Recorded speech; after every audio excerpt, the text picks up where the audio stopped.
I'm not a basketball player. Wait. There, I got it.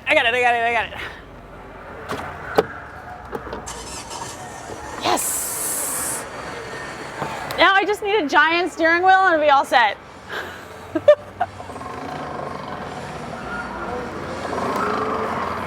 Oh, here we go. Vehicle info.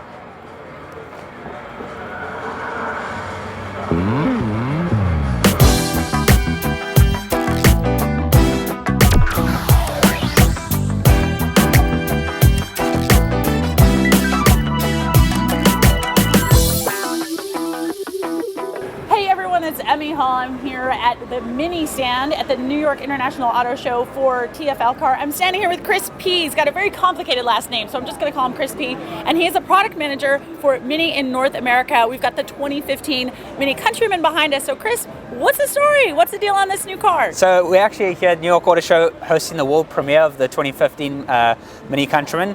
What we're having a look at right here is the Cooper S All-4. So this is an all-wheel drive, four-door, just over 161 inches in length, and it has a large tailgate. So the perfect Mini for the US market. And what are some of the specs? Did the engine change in this car at all this year? We haven't made any revisions technically to the engine, but what we've done is rather lighter facelift. So we've done a bit of a refresh. Most of the refresh is actually in the front of the car. So we have made some improvements to the grille. We've incorporated this blade design, which keeps it fresh and current with our new Mini hardtop. We've got the S logo over here, and then a new feature which I really like are these piano black rings which surround the headlights, side scuttle, roof rails, and tail lights. I think it just gives it a bit more of a sporty, modern look. Yeah, no, it's awesome. Would you say that that's your favorite feature of the Mini Countryman? I think still my favorite feature for the Countryman is the all-wheel drive. I motor in this car through winter, and it's got a really great all-wheel drive system. In the US market, we actually have sold 62,000 of these cars year to date, in its life cycle.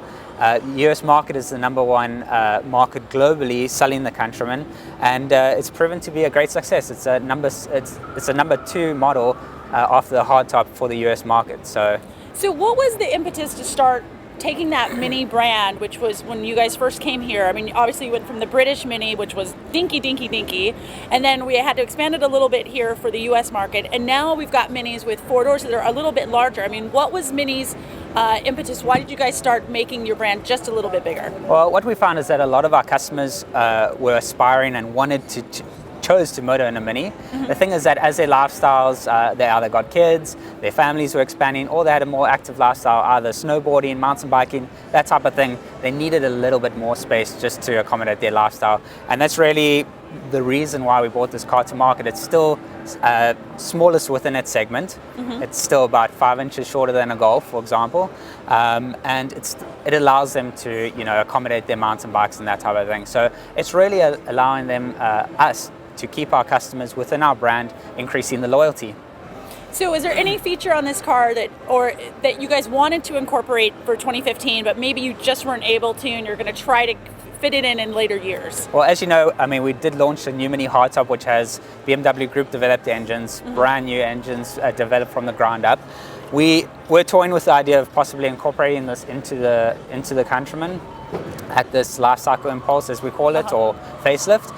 The thing is that it is a completely different engine, so we would have to change the body in white and the chassis and that to accommodate that, which really means we would need a brand new car, which hasn't yet been developed. So, these engines are still great. They're 1.6 turbo engines, 181 horsepower, so we'll rather keep the new engines, new head units and that for, the future.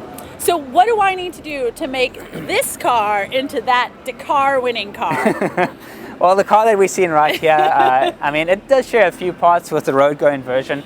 For example, the door handles, the windscreen, the tail lights. But this car is really developed from the ground up. It's a $1 million machine.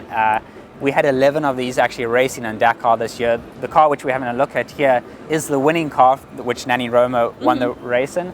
And all 11 finished. So fantastic result for Mini, and we're very proud of that. The reason why we've got it here at New York, it's really just a great eye catcher. It plays up to the motoring heritage and racing heritage.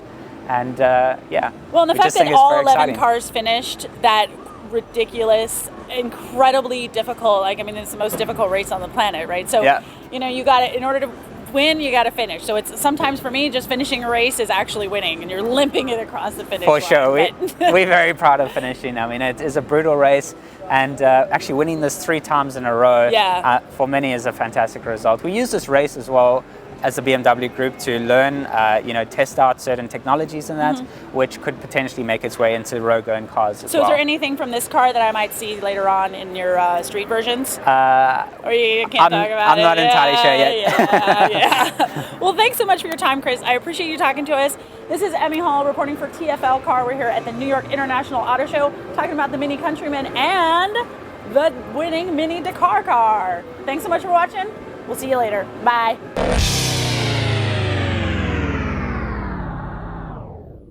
Hey everyone, it's Emmy Hall at TFL Car. We're here at the New York International Auto Show. Is that where we are? Can you believe it? And you know who this is? This is Bob Hall. And if you don't know who that is, then you're not a fan of the Miata, because he is the founder, the thinker-upperer, the most awesome Miata guy ever. This was basically your idea. This first gen right here was all you. Well, it was just an idea.